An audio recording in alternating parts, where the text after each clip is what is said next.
Dengan suara yang berat dan menyeramkan, pocong Pak Daim ini bilang, Tolong saya, kembalikan saya ke alam kubur. kata dia. Hai, wassalamualaikum warahmatullahi wabarakatuh. Terima kasih sudah klik video ini.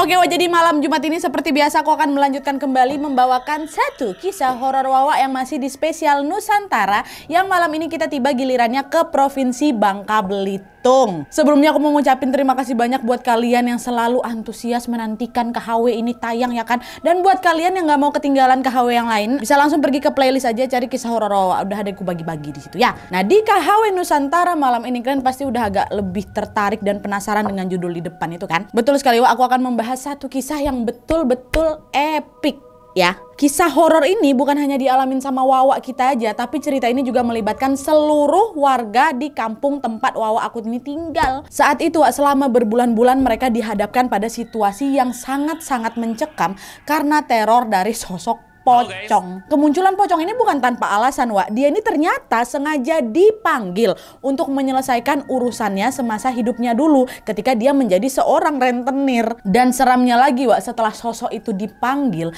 dia dikabarkan tidak bisa kembali lagi ke alam kubur. Itulah kenapa dia ini terus bergentayangan menghantui para warga. Penasaran kalian sama kisah selengkapnya ya kan? Jadi tanpa berlama-lama kita langsung masuk aja ke apanya ya. Check it out.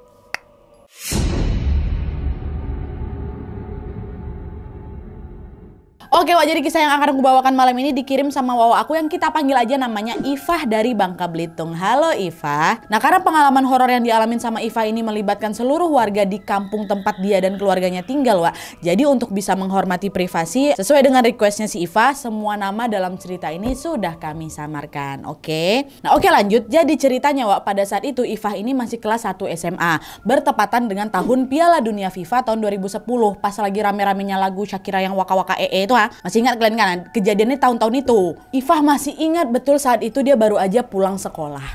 Setibanya dia di kampung, Wak, dia dikejutkan dengan suasana kampung yang mendadak sepi. Bahkan pas dia nyampe di rumah ternyata juga keluarganya nggak ada di rumah nih. Dan karena pada saat itu handphone belum seramai sekarang, Wak, Ifah jadi nggak bisa ngubungin keluarganya juga nih untuk bisa nanyain kalian semua lagi pada di mana. Dan Ifah tunggu aja tuh di rumah kan. Selang berapa lama kemudian omnya Ifah yang tinggal nggak jauh dari rumahnya Ifah ini tiba-tiba datang.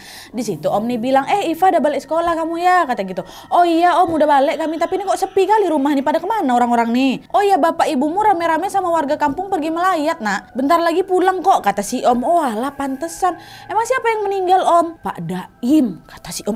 Innalillahi, yang meninggal Pak Daim? Iya, tadi tiba-tiba dapat kabar kami kalau misalnya Pak Daim ini meninggal. Kalau nggak salah gara-gara serangan jantung. Nah, Ifah yang mendengar kabar kalau Pak Daim ini meninggal seketika agak kaget, Wak. Begitu pula dengan warga kampung yang langsung geger juga nih. Hal itu disebabkan karena Pak Daim ini adalah orang yang cukup dikenal di kampung itu. Karena dulu semasa hidupnya dia ini merupakan seorang rentenir yang sering memberikan hutang ke warga kampung yang memang lagi kepepet uang. Nah, meninggallah di hari itu Pak Daim ini kan. Nah terus beberapa hari setelah Pak Daim ini dimakamkan, Wak, warga kampung ini kembali dibuat heboh dengan berita mengejutkan tentang Pak Daim. Entah awalnya tersebar dari mana ya, yang jelas pada saat itu di kampung mereka ini tersiar kabar yang menyebutkan kalau makam Pak Daim ini sudah digali ulang. Dan yang membuat kabar ini semakin geger, ternyata yang menggali makam Pak Daim itu merupakan anaknya Pak Daim sendiri, yaitu sebut aja lah namanya Mas Tony. Mas Tony yang ngegali kubur bapaknya tuh. Nah kenapa Mas Tony ini gali makam bapaknya Nadia? Ini ada alasannya, Wak. Tonton sampai akhir dulu. Kalian ingat bagian yang baik-baik ya, Mas Tony anaknya Pak Daim sendiri yang menggali ulang makam si bapak itu. Dan kalian tahu sejak makam Pak Daim ini digali ulang, Wak, suasana kampung dengan cepat berubah mencekam. Sebuah teror mistis yang tidak pernah mereka bayangkan sebelumnya tiba-tiba terjadi dan menghantui mereka semua warga kampung si Ifah nih. Kalian tahu, Wak, secara mengejutkan beberapa warga mengaku melihat penampakan Pak Daim dalam wujud pocong. Berita tentang pocong Pak Daim itu pun langsung membuat warga kampung jadi heboh lah. Semua warga ketakutan, Wak, sampai-sampai kalau waktu sudah menunjukkan jam 5 sore udah nggak ada lagi tuh Nadia satupun dari mereka yang berani keluar rumah. Di dalam rumah semuanya. Setiap sore hari menjelang maghrib suasana kampung aku tuh sepi sepi, hening kali, kata si Iva. Semua orang memilih untuk berlindung dalam rumah masing-masing karena mereka takut ketemu siapa? Pocong Pak Daim. Awalnya Pocong Pak Daim ini lebih sering muncul menggentayangi pihak keluarganya aja, khususnya Mas Tony anaknya ini. Tapi lama-kelamaan Pocong Pak Daim ini juga menunjukkan dirinya dan meneror para warga. Iva bilang nih Wak ya, pada saat itu setiap hari selalu ada aja warga yang mengaku melihat penampakan Pocong Pak Daimnya. Jadi misalnya hari ini si A yang ditampain, besok si B yang ditampain, besok ya si C yang ditampain. Jadi macam digilir gitu loh, satu persatu harus nengok dia. Dan yang seramnya lagi Wak, setiap kali Pocong Pak Daim ini datang menggentayangi warga, Pocong Pak Daim ini pasti selalu mengatakan hal yang sama. Bisa kalian tebak dia bilang apa? Kembalikan uang aku. Nggak. Bukan Wak, dia rentenir kan, dia nak nagih utang doh. Dengan suara yang berat dan menyeramkan, Pocong Pak Daim ini bilang, Tolong saya, kembalikan saya ke alam kubur. kata dia. Dan yang dengar ucapan itu gak cuma 1-2 warga Wak, hampir semua warga yang dinampain sama Pak Daim pasti ngomong kayak gitu. Tolong saya, kembalikan saya ke alam kubur, kata dia. Nah mendengar permintaan Pocong Pak Daim itu tentu ya warga pada ketakutan lah semuanya Wak. Jangankan mau kembalikan Pak Daim ini ke alam kubur, cukup ngelihat penampakannya aja mereka udah langsung ketakutan, semua gemetar. Bisa kalian bayangkan Wak, orang yang biasanya nih suka berinteraksi sama kalian sebagai keluarga, kerabat, bahkan tetangga, sekarang kalian ngelihatnya dalam sosok pocong. Di momen itu nggak ada yang bisa warga lakukan kecuali berusaha mengusirnya sambil terus berdoa di dalam hati. Tapi bukannya mereda, makin hari penampakan Pocong Pak Daim ini makin intens. Iva bilang Wak, suasana di kampung aku tuh udah makin gak kondusif lagi. Gara-gara apa? Pocong Pak Daim ini bukan cuma menampakkan dirinya aja, udah jadi mulai usil. Lama-kelamaan dia ini datang bukan hanya untuk minta tolong dikembalikan ke alam kubur aja Wak, tapi Pocong Pak Daim ini juga datang untuk menakut-nakuti siapapun warga yang suka ngomongin dia. Jadi Pak Daim ini kan macam absen ke warga A, warga B, warga C udah ditemuinnya nih kan. Nanti misalnya warga A ini ngomongin dia, datang dia. Pokoknya setiap kali ada warga yang nyeritain Pak Daim, malamnya pasti didatangin. Dan hal ini juga dialami oleh salah satu warga kampung yang kita sebut aja lah namanya Om Dery ya. Jadi ceritanya waktu itu nih pada suatu malam warga kampung ini lagi nobar Piala Dunia Wak, kan lagi musim FIFA kan waktu itu. Tapi pada saat itu kata Iva nggak semua warga tuh punya TV Wak. Jadi mereka pada nobar di rumah warga yang memang udah punya TV. Rumah siapa? Rumah si Iva nih lah. Nah, pas lagi warga asik-asik nonton Piala Dunia, tanpa sengaja mereka ini ngomongin Pocong Pak Daim. Tapi itu pun cuma sekilas saja Wak, setelah mereka ingat kalau jangan diomongin Pak Daim, nanti dia datang pula nih. Dan para warga pun langsunglah mengalihkan topik pembicaraan. Tapi di momen itu tiba-tiba datanglah ini Om Dery, kepo, ketinggalan berita. Dengan penuh penasaran dia pun nanya, emang gimana awalnya kok Pocong Pak Daim ini bisa gentayangan Pak? Nah warga yang mendengar pertanyaan Mas Dery itu ya cuma ngejawab seadanya aja. Oh makamnya digali. Hah, siapa yang gali? Mas Tony. Wah, Mas Tony anaknya. Emang kenapa makam digali ulang bang? Udahlah, nggak usah lagi kau tanyain soal Pak Daim tuh. Nanti dia gentayangin kau baru tahu rasa kau. Nah Mas Dery yang diingetin kayak gitu Wak, malah ngenanggapinnya dengan bercanda gitu. Bapak bisa aja, nggak mungkin lah Pak Daim itu datang ke saya. Orang sekarang saya kan udah jadi tetangganya dia, kata si Mas Dery ini. Maksudnya Wak, rumahnya Mas Dery ini memang bersebelahan sama tempat pemakaman umum, tempat Pak Daim ini dimakamkan. Itulah kenapa dia bilang kami udah tetangga sekarang kayak gitu. Nah dia tuh singkat cerita obrolan tentang Pak Daim itu pun berhenti dan para warga pun lanjut lagi nih nonton bola. Setelah nobarnya selesai kan mereka lanjut pulang lah ini kan ke rumah masing-masing. Tapi Wak, setelah para warga pulang ke rumah pada malam hari itu, besok paginya mereka langsung geger karena menemukan Om Dery ini tergeletak di pinggir jalan dalam kondisi pingsan. Warga nengok itu jadi panik lah kan Wak, dibangunkan ini Dery, Dery bangun. Kenapa kok malah tidur di jalan nih? Dan alhamdulillahnya tidak lama kemudian Om Dery ini pun sadar dan disitulah dia baru bercerita tentang apa yang sudah terjadi sampai-sampai dia bisa pingsan di pinggir jalan kayak gitu Wak. Jadi ternyata nih tadi malam ketika Om Dery ini pulang nobar dari rumahnya si Iva, dia berjalan pulang lah ini kan melewati depan TPU karena kan memang rumahnya di sebelahan sama TPU kan. Dia lewat di situ. Nah pas dia udah nyampe di depan TPU, tiba-tiba Om Dery ini melihat ada macam kepulan asap gitu Wak yang datang dari salah satu kuburan yang ada di sana. Asap apa itu? Tapi waktu itu nggak diambil pusing sama dia Wak. Om Dery pun tetap melanjutkan perjalanannya. Tapi waktu si Dery ini udah mau nyampe di rumah tuh, Om Dery dikagetkan bukan main ketika dia melihat bahwa ternyata sudah ada yang menunggu dia tepat di depan pintu rumah. Siapa dia? Itulah Pak Daim tuh dalam wujud pocong. Pak Daim muncul menyambut Om Dery ini, Wak. Melihat kemunculan pocong Pak Daim itu seketika seluruh tubuh Mas Dery langsung lemas, lemas-lemasnya. Dia mau teriak nggak bisa, mau lari aku juga nggak bisa, Pak. Jadilah itu aku pingsan di tempat, kata dia. Gegar apa tuh? Gegar ngomongin Pak Daim tuh kan waktu lagi nobar tuh. Nah, cerita tentang Mas Dery yang disambut oleh pocong Pak Daim ini, Wak, seketika langsung menyebar luas ke seantero kampung lagi ya kan. Ifah dan keluarganya yang mendengar hal tersebut juga semakin ketakutan. Dan saking takutnya, Wak, sampai-sampai aku sama keluargaku tentu Nadia tidur satu kamar. Dan gak cuma itu aja, Wak, Ifah yang sebenarnya ada kegiatan ekstrakurikuler renang di sekolahnya itu juga terpaksa meliburkan diri karena dia gak berani pulang kalau udah masuk waktu maghrib. Karena udah selesai renang tuh dia pasti udah sore.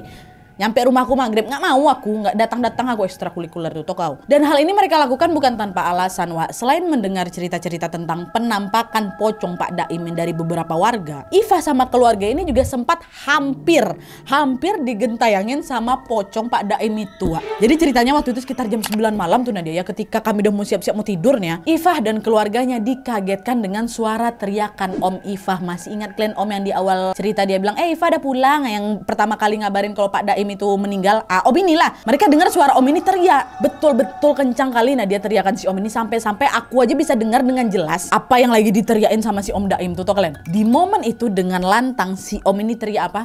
Pergi, jangan ganggu kami juga nggak bisa ngembaliin roh kamu. Datangin aja anak kau itu, jangan datangin orang lain, kata si Om. Nah, pas denger si Om teriak kayak gitu sambil sedikit berbisik, mamanya si Ifah ini bilang, Pak Daim datang, kata dia. Mendengar ucapan mama itu seketika Ifah langsung nangis sesungguhkan, Wak. Dan ketika papanya melihat Ifah ini menggigil ketakutan, papanya Ifah pun akhirnya juga ikutan teriak, tau kau, jangan ganggu kami juga nggak bisa ngembaliin roh bapak. Anakku sampai nangis gini loh gara-gara takut sama bapak, tolonglah pergi Pak, tolonglah pergi sekarang juga. Padahal belum nampak lagi Pak Daim tuh. Bapak Ifah tuh udah start duluan, jangan sampai kau kesini, udah aku teriakin kau duluan ya, kayak gitu. Nah, adalah tuh kan sejak kejadian malam yang mencekam itu, besok paginya keluarganya Ifah ketemulah sama si Om. Nah, di situ mereka nanya ke si Om kan, semalam aku dengar kau teriak-teriak macam lagi ngusir orang, kau lagi ngusir pocong Pak Daim kan, kata si bapak. Iya betul bang, semalam pocong Pak Daim datang ke rumah kami. Awalnya dia cuma berdiri di bawah pohon mangga depan kami itulah. Aku diamin aja bang, buru-buru aku masuk ke rumah kan. Nah, terus pocong tuh ngikutin kau sampai rumah, kata si bapak lagi. Enggak, tapi waktu aku masuk ke rumah nih bang, tiba-tiba aja aku dengar pocong tuh nangis. Kasihan sebenarnya bang, dia tuh cuma pengen balik ke alam kubur aja, tapi aku juga nggak tahu gimana cara nolonginnya. Takut pula aku lihat penampakan pocong kayak gitu kan, ya udah aku usir lah dia. Sampai nangis dia bang. Dan sama seperti yang dilakukan oleh Ifah dan keluarganya, Wak, para warga yang kebagian jatah digentayangin pocong Pak Daim ini juga hanya bisa memberanikan diri untuk mengusirnya sambil terus berdoa. Tapi sayangnya hal ini tetap tidak mempan. Makin hari kemunculan pocong Pak Daim ini malah semakin meresahkan. Kalian tahu, pocong Pak Daim ini tidak cuman datang di malam hari aja, Wak. Siang bolong pun pocong Pak Daim ini tetap berseliweran dia. Kebayang nggak kalian, tengah hari pas matahari lagi panas-panasnya nih ada tuh warga yang lagi naik motor kan, dia mau pergi ke kebunnya dari rumah, terbalik dari kebunnya mau balik ke rumah, tiba-tiba Wak disalip dia sama pocong Pak Daim tuh. Mau balik kan, terbang nih. Pak Daim, betul-betul nggak ada waktu yang aman, Wak. Malam atau siang mereka tetap diteror sama pocong Pak Daim nih. Nah, karena situasi makin tidak terkendali, Wak, akhirnya para warga pun sepakat untuk mendemo Mas Tony. Mau bagaimanapun munculnya teror pocong Pak Daim ini berawal karena ulahnya Mas Tony sendiri ya kan. Dan ini juga pasti yang pengen juga kalian tahu kenapa pocong Pak Daim ini bisa gentayangan. Nah, jadi Wak, ternyata Mas Tony ini nekat menggali ulang makamnya Pak Daim atau bapaknya ini karena suatu alasan. Ingat kan kalian tadi di awal aku bilang apa? Kalau Pak Daim ini dulunya merupakan apa? Seorang rentenir. Nah, konon katanya, Wak, setelah kematiannya Pak Daim, Mas Tony ini curiga masih banyak warga kampung yang punya utang sama bapak dia. Secara bapaknya rentenir tuh pasti banyak kali orang masih berutang kan? Dan kemungkinan belum lunas juga nih bahkan setelah Pak Daim ini meninggal dunia. Nah, tapi masalahnya, Wak, baik Mas Tony ataupun istri Pak Daim ini nggak ada yang tahu nih siapa-siapa aja yang belum lunas dan berapa nominalnya. Mereka nggak tahu nih siapa-siapa aja masih berutang sama bapaknya. Yang tahu semua rinciannya cuma Pak Daim ini aja, Wak. Karena Mas Tony ini nggak mau rugi lah gitu istilahnya kan. Dengan gegabah dia pun mengambil satu keputusan yang sangat-sangat nekat. Dimana supaya dia bisa menagih orang-orang yang masih berhutang ke Pak Daim, Mas Tony ini nekat melakukan ritual untuk membangkitkan roh bapaknya yang sudah meninggal itu. Waktu itu Mas Tony meminta bantuan salah satu dukun untuk melakukan ritual tersebut, Wak. Dan mereka betul-betul melakukannya pada suatu malam. Gak ada yang tahu pasti gimana tepatnya ritual yang dilakukan sama Mas Tony dan si dukun itu, Wak. Tapi yang jelas di momen tersebut menjelang tengah malam, sosoknya Pak Doim ini akhirnya betulan pulang ke rumah. Dan tentunya Pak Doim bukan datang dengan wujud manusia, Wak ya, melainkan dalam wujud udah jadi sosok yang sangat-sangat menyeramkan itu, yang jadi sosok pocong. Waktu itu pocong Pak Doim ini datang menemui Mas Tony dengan mengatakan, Tony. Dan pertemuan menyeramkan tersebut juga disaksikan langsung sama istrinya Mas Tony, Wak, yang kita sebut aja lah namanya Mbak Nia ya. Mbak Nia ini nengok juga mertuanya datang. Di momen itu Mbak Nia langsung gemetar ketakutan. Tapi anehnya, atau mungkin dia sudah tahu ya, Mas Tony ini justru bersikap tenang, nggak ada terkejut-kejutnya. Bapaknya datang dalam sosok pocong tuh nggak ada, seolah tidak terjadi apa-apa gitu loh, Wak. Mas Tony ini sadar sepenuhnya kalau ritual memanggil roh Pak Doim ini memang dilakukan atas kehendak dia. Aku tahu kok pasti dia bakal datang gitu, ha. Jadi mau Pak Doim ini datang dalam wujud apapun, termasuk wujud pocong sekalipun ya, dia nggak peduli. Yang penting roh bapak aku betulan bangkit dari kubur, terus urusannya dengan Pak Doim bisa terlaksana. Udah itu aja. Nah dah tuh kan, singkat cerita Mas Tony pun akhirnya mulai, Wak, berkomunikasi dengan pocong Pak Doim. Dengan nada bicara yang berat dan menyeramkan, pocong Pak Doim ini nanya, "Untuk apa kau panggil bapak?" Dengan tenang Mas Tony menjawab, "Pak, masih ada urusan yang belum selesai nih, Pak." Tony tahu pasti banyak kali kan yang berutang sama bapak kan. "Iya betul, masih banyak yang belum bayar lunas, Nak." Siapa aja, Pak? Kasih tahu sama Tony sekarang, biar nanti Tony yang nagih sama mereka. "Oh ya, pertama bapak ini..." Disebut semua sama Pak Daim, Wak. Di momen itu pocong Pak Daim ini pun mulai menyebutkan satu persatu yang masih punya utang sama dia. Si Bapak A sekian rupiah, si Bapak B sekian rupiah, si Ibu C sekian rupiah. Diceritain semua, disebutin semua kan. Lanjut tuh sampai selesai. Kan? Nah besok paginya setelah ritual pemanggilan roh Pak Doim ini selesai dilakukan, Wak, Mas Tony pun langsung menutup kembali makam Pak Doim. Kan pertama digali sama dia tuh ritual, habis itu bapaknya datang, udah selesai semua nama-namanya, balik lagi siapa Pak Doim yang menghilang, balik lagi lah Mas Tony ke makam bapaknya, ditanamnya balik. Udah selesai itu semua dilakukan tanpa mengulur waktu lagi, Wak. Mas Tony di detik itu juga langsung pergi keliling kampung mendatangi satu persatu rumah warga yang disebut sama bapaknya tadi malam, yang masuk dalam list hutang bapaknya karena masih punya hutang ke bapaknya. Mas Tony pun mulai nagih lah ini satu persatu dari mereka kan, sampai semuanya tuntas di hari itu. Baru dia balik ke rumah. "Halo Pak A, nih ya bapak masih ada utang sama bapak saya sekian juta ya, tolong diselesaikan sekarang ya, saya tunggu." Habis itu dia pergi ke bapak B. "Halo Bapak B, ini bapak masih ada utang sama bapak saya nih, tolong segera dilunaskan ya, saya tunggu di rumah, tolong." Pokoknya semua tuh, Wak, ditagihnya satu persatu kan. Balik dia ke rumah. Nah pas Mas Tony ini lagi nagih hutang ke warga desa, Wak, Iva bilang di momen itu sebenarnya ada plot twist lucu juga yang terjadi. Ini aku ceritain aja lah, Nat ya, katanya. Dimana waktu itu Mas Tony yang tiba-tiba datang untuk menagih hutang ini ternyata secara tidak sengaja malah mengungkap fakta-fakta yang mengejutkan yang selama ini memang disembunyikan sama beberapa warga, Wak. Kalian tahu, berkat teror dari Pak Doim nih ya, terbongkarlah beberapa skandal di antara warga kampung aku, Nat.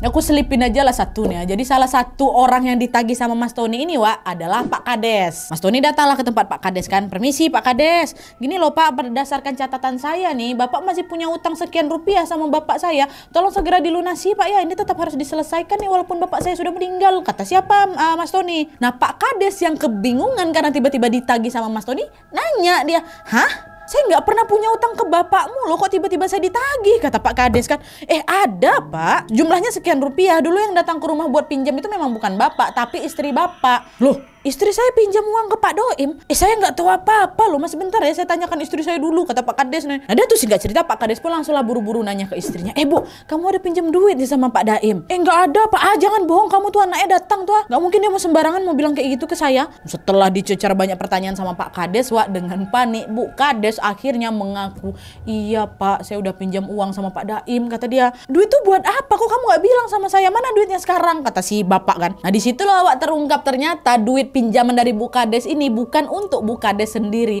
melainkan untuk diberikan kepada seorang warga kampung namanya Pak Danang. Pak Danang ini berprofesi sebagai guru SD. Nah, di sinilah plot twistnya. Ternyata yang minta Bu Kades untuk minjam uang ke Pak Daim ini Pak Danang tuh lah. Tapi hal itu harus dilakukan secara diam-diam. Pokoknya Pak Kades jangan sampai tahu ya. Lah kenapa dia nggak langsung minjam sendiri? Kenapa harus dari Bu Kades, Nat? Ternyata hal tersebut sengaja dia lakukan karena Pak Danang ini nggak mau Pak Kades mencurigai hubungannya dengan Bu Kades. Sampai sini bisa kalian tebak sebenarnya ada apa atau ada hubungan apa antara Pak Danang sama Bu Kades kan, Wak? Betul.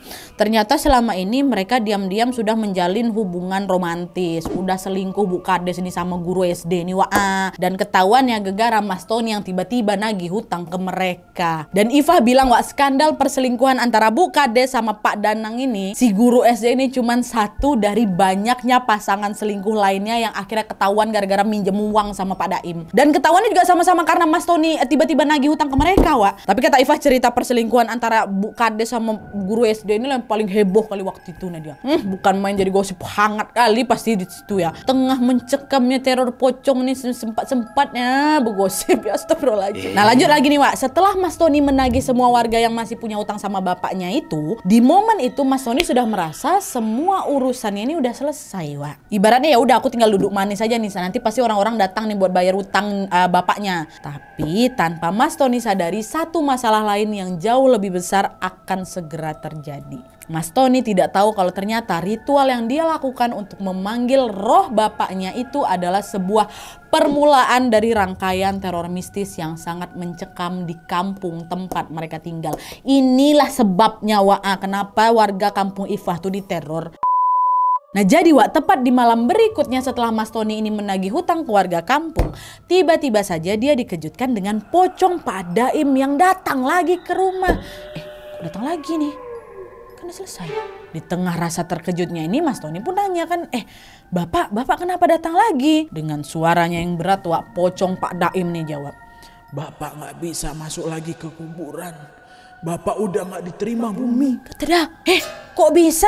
Kan Tony udah tutup lagi makamnya. Bapak nggak mau tahu ya Tony ya. Kau yang udah manggil Bapak. Sekarang kau yang harus tanggung jawab. Kembalikan Bapak ke sana, katanya. Nah, Mas Tony yang tidak menyangka kalau roh bapaknya ini nggak bisa balik lagi ke alam kubur itu, seketika langsung kebingungan. Macam mana nih? Padahal Mas Tony sama si Dukun ini sudah melakukan ritual untuk mengembalikan Pak Doim, Wak. Jadi kemunculannya Pak Doim kali ini tuh betul-betul di luar dugaan mereka. Harusnya setelah dilakukan ritual pengembalian itu ya udah nggak akan balik-balik lagi. Kan yang penting Mas Tony udah dapat nama-nama orang yang masih berutang aja kan. Tapi ternyata udah gak diterima bumi lagi mayat bapak ini. Nah, karena Mas Tony gak tahu lagi harus melakukan apa, alhasil setiap malam pocong Pak Daim ini selalu datang ke rumahnya Mas Tony untuk meminta Mas Tony mengembalikan dia ke alam kubur lagi. Kayak tadi yang aku bilang di awal, pertama yang diteror keluarganya aja, habis itu kemana? Ke warga. Nah, Mbak Nia, istrinya Mas Tony ini, dia juga setiap malam melihat pocong mertuanya ini datang ke rumah neror keluarga mereka. Mbak Nia kan tahu semua apa yang sudah dilakukan sama Mas Tony kan, Wak. Dia juga jadi ikutan diteror lah. Nah, karena terus-terusan diteror, lama-kelamaan jadi nggak tahan lah si Mbak Nia ini. Di tengah rasa takutnya itu, Mbak Nia pun akhirnya memutuskan untuk pergi ke rumah orang tuanya. Masih satu kampung juga, Wak. Disitulah kedua orang tuanya kaget dengan kedatangan Mbak Nia yang sangat-sangat mendadak dan mengatakan kalau, ngapa kok kesini sendirian, mana suamimu? Lagi ada masalah kalian nih? Enggak, Pak, Bu. Nia sama Mas Tony baik-baik aja kok. Cuman Nia udah nggak tahan lagi tinggal di sana. Kenapa? Coba ceritain dulu ada apa sebenarnya. Nggak boleh kok tinggalin suamimu kayak gitu baru ditinggal bapaknya loh dia. Kami nggak kenapa-napa, Pak. Bu, Nia cuma nggak kuat aja gara-gara apa? Gara-gara kami setiap malam selalu diteror pocongnya Pak Daim, Bu, kata dia. Nah, di momen itulah Mbak Nia pun akhirnya menceritakan semua yang terjadi ke orang tuanya, Wak. Mulai dari Mas Tony yang sengaja ngegali makam bapaknya, sengaja manggil rohnya Pak Daim ini, sampai cerita tentang roh Pak Daim yang udah nggak bisa balik lagi ke alam kubur. Dan sejak Mbak Nia memutuskan untuk tinggal di rumah orang tuanya inilah, tanpa menunggu waktu yang lama, kabar tentang pocong Pak Daim yang lagi gentayangan ini pun langsung tersebar luas ke seluruh penjuru kampung. Dan mulai saat itulah, Wak, kenapa kampungnya si Ifah ini juga sudah mulai diteror. Karena Pak Doim gak dapat jawaban dari anaknya, minta tolong sama warga-warga untuk bisa balik lagi ke alam kubur gitu. Ya Allah. Nah, warga yang teror tuh ya marah semua kan, Wak. Warga yang geram dengan perbuatan Mas Tony yang udah dengan nekat membangkitkan roh Pak Daim ini pun akhirnya dengan kesal berkata, "Mas Tony, kami para warga udah betul-betul nggak tahan lagi dengan teror pocong bapakmu ya. Kau harus tanggung jawab." Datang semua tuh rame-rame ke rumah Mas Tony kan. Dengan panik Mas Tony jawab, "Ibu, Bapak, mohon maaf atas kejadian ini ya. Aku dia, Wak. Saya sedang berusaha nih untuk bisa mengembalikan Bapak ke alam kubur. Kalau bisa secepatnya lah masalah ini segera diatasi, Mas. Kami jadi nggak berani keluar rumah, banyak urusan kami tuh di luar kadang-kadang nih, terganggu semua gara-gara masalah ini." "Iya Pak, tolonglah Pak. Saya juga udah minta tolong ke banyak orang pintar buat ngembaliin Bapak saya ke kuburnya nih, tapi belum ada yang berhasil. Kami pokoknya nggak mau tahu Tony. Masalah ini harus ditangani secepat mungkin. Udah ganggu warga kali ini." Melihat warga yang sudah sangat kesal itu, Mas Tony pun nggak tahu lagi harus melakukan apa. Akhirnya dia cuma bisa minta maaf lah, "Maaf ya Pak, Bu, saya sudah berkali-kali minta bantuan orang pintar tapi sejauh ini masih gagal semua. Katanya nih Bu ya, kalau seminggu pertama Bapak ini belum balik ke alam kubur, berarti kita harus nunggu sampai 25 hari. Kalau sampai 25 hari juga Bapak ini belum balik Pak, Bu, berarti kita harus nunggu sampai 40 hari.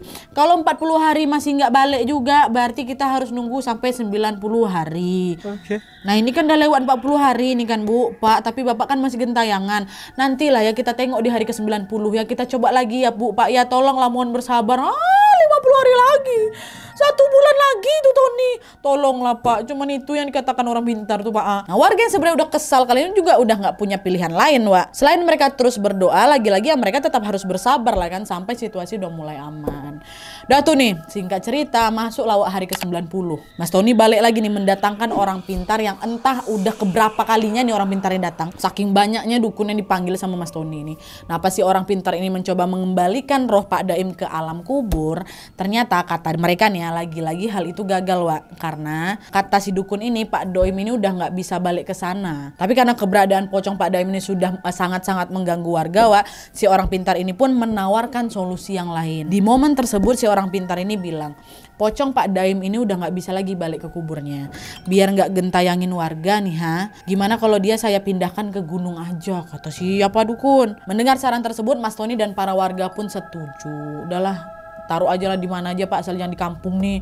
Dan entah ritual apa yang dilakukan, si orang pintar ini pun memindahkan pocong Pak Daim ini ke gunung. Dan betul pula tuh, sejak kejadian itu pocong Pak Daim ini udah nggak pernah lagi muncul dekat kampungnya Ifah, Wak. Dan setelah kurang lebih 3 bulan mereka menjalani aktivitas dengan diliputi rasa takut, akhirnya sekarang para warga dapat kembali berkegiatan dengan normal. Udah nggak diteror lagi, udah taruh di gunung. Oh Mas Tony, kesian loh. Oke Wak, jadi itu tadi teror tentang pocong rentenir atau pocong Pak Daim. Menurut aku kisah ini betul-betul agak epic, mind blowing, lucu juga ya kan. Tapi sedih juga. Udah macam nonton serial azab, Wak. Tapi ini real kejadian dialamin sama si Ifah dan juga warga yang lain. Kebayang nggak kalian, Wak, sosok Pak Daim ini sampai udah nggak diterima lagi di alam kubur dan terpaksa dibuang ke gunung. Macam mana perasaan keluarga yang setelah tahu itu kan? Cerita ini betul-betul jadi pelajaran buat kita supaya selama kita hidup di dunia ini lebih pantasnya atau sepantasnya kita berbuat baik-baik aja ya. Jangan sampai apa yang kita lakukan selama hidup nantinya akan mempersulit jalan kita di alam berikutnya, yaitu alam kubur hingga ke alam akhirat. Semoga kita selalu dalam lindungan Allah Subhanahu wa taala dan selalu diberikan keberkahan dan ampunan dari Allah. Amin ya rabbal alamin. Oke Wak, jadi sekian dulu ceritanya. Buat kalian yang juga pengen berbagi pengalaman horornya, boleh kirimin aja cerita kalian ke email kisahhororwawa@gmail.com, sertakan juga subjek dengan judulnya. Tulis apa adanya aja, tulis serapi mungkin, dan sertakan juga nomor WhatsApp sama Instagram kalian supaya nanti kami gampang hubungin kalian waktu aja sebelumnya. Bukan, kalau misalnya video kalian di-up di video selanjutnya. Oke Wak, jadi sekian dulu videonya. Terima kasih banyak yang sudah menonton. Kalau kalian suka video ini, klik like-nya. Jangan lupa komen di bawah untuk ide dan saran-saran untuk video selanjutnya. Jangan lupa nyalain notifikasinya supaya kalian tahu kalau aku upload video baru. And as always, jangan lupa untuk klik tombol subscribe supaya kalian sama-sama tahu informasi menarik dan menegangkan dari channel aku. See you next video, Wak. Bye.